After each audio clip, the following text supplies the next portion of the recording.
हम खेती करें।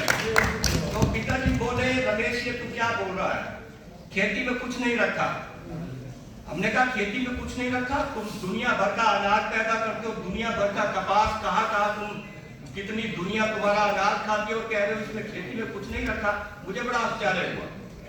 वो बोले कि हम चाहते हैं आप पढ़ लिख कर बड़ा इंसान बनो। एक और झटका लगा कि क्या किसान बड़ा आदमी नहीं होता, बड़े आश्चर्य की बात है। आप हमारे लिए तो भगवान से कम नहीं लगते और आप कह रहे हो किसान छोटा आदमी होता। वो बोले सच्चाई है, हम आपकी रोटी ही पूरी हो रही है, खर्चे बहुत मुश्किल से निकलते हैं हमारे किसान खेती बाड़ी से।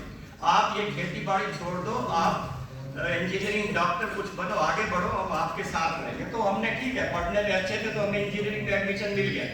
लेकिन एक प्रश्न, दो प्रश्न हमेशा दिमाग में बैठ गए कि हिंदुस्तान में किसान अपने बेटे को किसान क्यों नहीं बनाना चाहता।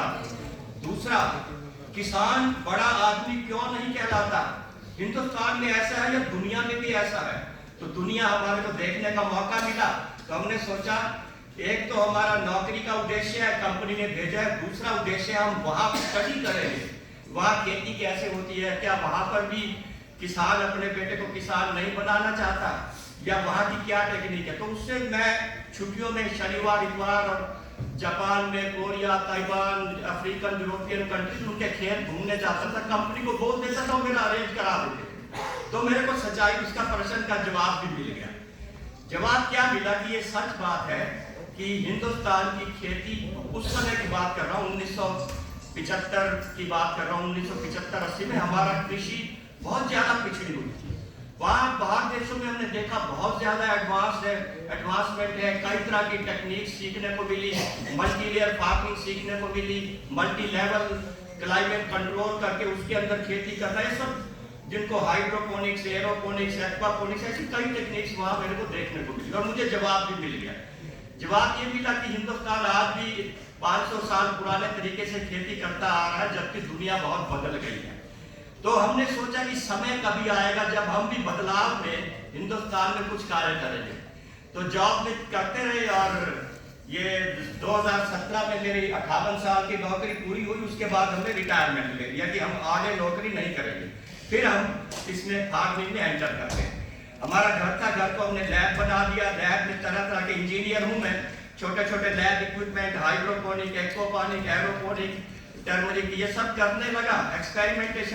एक्सपेरिमेंटेशन में सफलता बहुत होती रही। कई बार बहुत फ्रस्ट्रेशन हुआ कि कुछ नहीं होगा, उठाकर फेंक देते थे, फिर उठा लाते थे, नहीं कुछ करेंगे। करते करते सफलता भी मिल गई।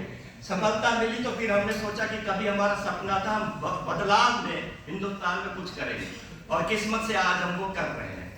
तो मेरे कई सब्जेक्ट हैं एडवांस फार्मिंग के, लेकिन मैं सिर्फ एक ही सब्जेक्ट पर बात करूंगा, वो है केसर की खेती। बाकी सब्जेक्ट आप लोगों को इंटरेस्ट हो तो अलग से बात की जा सकती है, क्योंकि इस सब्जेक्ट के लिए मुझे यहाँ बुलाया गया। तो मैं नोएडा में करीब 26-27 साल रहा हूँ। नोएडा सेक्टर 25 में मेरा घर होता था। सेक्टर 67 में मैंने एक बिल्डिंग की छत के ऊपर कमरा किराए पर लिया था। एक चीज आपको और बताना चाहूंगा, यहाँ हम ये सब सुनते रहते हैं कि हरियाणा है, पंजाब है, तो वहाँ गेहूं बहुत अच्छा होता है, कपास बहुत, उपज बहुत होती है। बंगाल चले जाओ, उड़ीसा, वहाँ चावल बहुत अच्छा होता है। महाराष्ट्र, नागपुर चले जाओ, वहाँ आम बहुत अच्छा होता है। तो कहीं पर अमरूद बच्चा बहुत अच्छा होता है, तो कहीं संतरा बहुत अच्छा होता है, तो कहीं केला बहुत अच्छा होता है। ये अलग अलग वेराइटी अलग अलग जगह पर ही अच्छी क्यों होती है, पूरे देश में क्यों नहीं होती? उसके पीछे दो फैक्टर होते हैं। एक होता है उस जगह का वातावरण और दूसरी वहां की मिट्टी। क्योंकि जगह जगह का वातावरण भी अलग अलग होता है और जगह जगह की मिट्टी भी अलग अलग होती है। इस वजह से अलग अलग तरह की फसलें अलग अलग जगह पर होती हैं।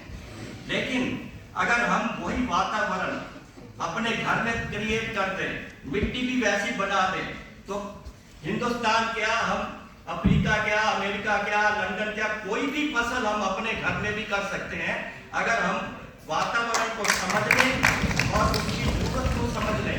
तो पौधे की जरूरत को, पौधे को क्या फूड चाहिए, क्या वातावरण चाहिए, क्या पानी चाहिए, अगर वो हम आर्टिफिशियली क्रिएट कर दें तो हम दुनिया की कोई भी फसल अपने घर के अंदर भी कर सकते हैं। वही हम कर रहे हैं। पहले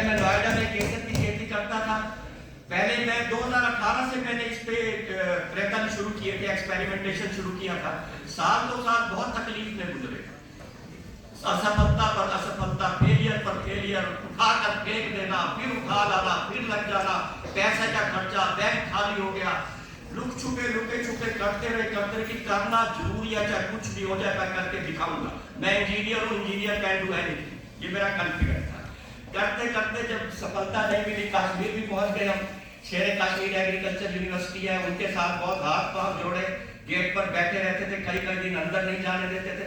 देर सवेर उन्होंने बुला लिया हमें, हमने पूछा कि सैफ्रॉन बल्ब की कैरेक्टरिस्टिक्स हमारे को समझनी है, हमारे को समझ नहीं आती, हम कुछ करना चाहते हैं, कर नहीं पाते। वो बहुत मजाक बनाए जी, दिल्ली से आए हैं, रमेश गेरा जी कह रहे हैं घर में केसर उगाएंगे, ये कश्मीर अगर किस काम के अगर घर में केसर। हमने बोला आप हंस लीजिए, हमारे साथ कोई प्रॉब्लम नहीं है, लेकिन हमारे को सैफ्रॉन के बल्ब का कैरेक्टरिस्टिक बायोलॉजिकल कैरेक्टर समझा दीजिए। फिर बहुत कई दिन बैठा रहता था, तो उन्होंने धीरे धीरे समझाना शुरू किया तो घर आया एक्सपेरिमेंटेशन, तो सफलता भी मिलनी शुरू हो गई। अब तक बिल्कुल साइलेंट फिगर थे हम, पड़ोसी को भी नहीं पता था कि हम घर में क्या करते हैं। एक दिन सफलता मिली तो हमने छोटा सा फोटो खींच करके सोशल मीडिया में डाल दिया, छोटा सा वीडियो डाल दिया। अगले दिन रामवीर जी का फोन आ गया, हम पार्लियामेंट हाउस से बोल रहे हैं, हम आपका इंटरव्यू करना चाह रहे हैं। हमारा इंटरव्यू पार्लियामेंट हाउस से?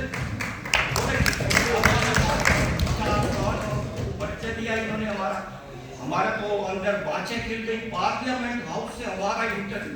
तो अगले दिन सुबह 8 बजे पहुंच गए हमारी बिल्डिंग पर। बाकी सफलता मैं बता देता हूँ।